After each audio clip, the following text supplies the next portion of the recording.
ആ വീട് അത് നമ്മുടെ ഉറച്ചോട്ടാണ്. കമോ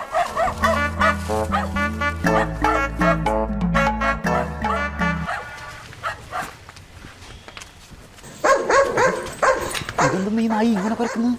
നായിക്ക് വരെ മനസ്സിലായി നമ്മാരെന്ന്. ഒന്നും ഉണ്ടായിരിക്കണോ? ഇവിടെ ആരും കാണുന്നില്ല. ബാക്കിലോട്ട് നോക്കാം.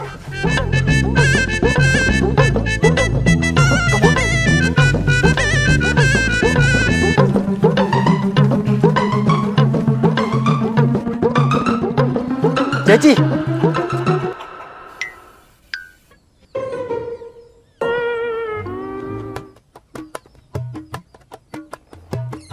എന്താ ചേച്ചി ഞങ്ങൾ കേരളത്തെ വീണ്ടെടുക്കാൻ വന്നതാ അല്ലേ?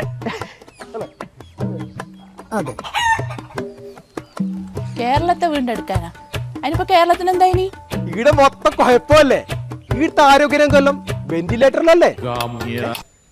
വെന്റിലേറ്ററിലാ? നിങ്ങൾ ആരെങ്കിലും ഈ 10 കൊല്ലത്തിനുള്ള ഗവൺമെന്റ് ആസ്പത്രിക്ക് പോയിനാ? അതാണ് പോണം. അപ്പ അറിയാം അടുത്ത മാറ്റം. അല്ല ചേച്ചി, ഇപ്പൊ സാധനങ്ങൾക്കെല്ലാം എന്താ വില? അതന്നെ, കറണ്ടിന്റെ ബില്ല് എത്ര ഇപ്പൊ? അതിന് നിങ്ങളുടെ കറണ്ടേ ഉണ്ടായിട്ടില്ലല്ലോ, പിന്നല്ലേ ബില്ല്. അല്ലേ ചേച്ചി, ഇപ്പോഴത്തെ വിദ്യാഭ്യാസ രംഗം ആകെ കുത്തഴിഞ്ഞ് കിടക്കല്ലേ അല്ലേ? അതെ.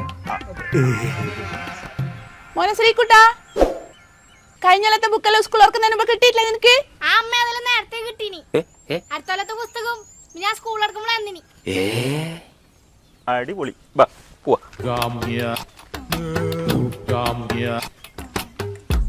കേരളത്തെ വീണ്ടെടുക്കാൻ നോക്കിയത് 10 കൊല്ലം മുമ്പ് വീണ്ടെടുത്തതാണ്. നിങ്ങളല്ലേ പറഞ്ഞു ശ്രീനാട്ടാ ഇത് നമ്മൾ ഉറച്ച വോട്ട്? എടാ ഇത് 10 കൊല്ലം മുമ്പ് കുറച്ച് വോട്ടുണ്ടായത്. പിന്നെ ചാണം ചവിട്ടി. ആന്ന് സാറല്ല, ഇനിയിപ്പോ അതേ മാർഗമുള്ളൂ. വിഷ്ണു, എന്ത് ശ്രീനാട്ടാ? ഇനി നമുക്ക് നുണ പറഞ്ഞിട്ടൊന്നും പിടിച്ചിരിക്കാൻ പറ്റില്ല. എല്ലാവർക്കും കാര്യം മനസ്സിലായി.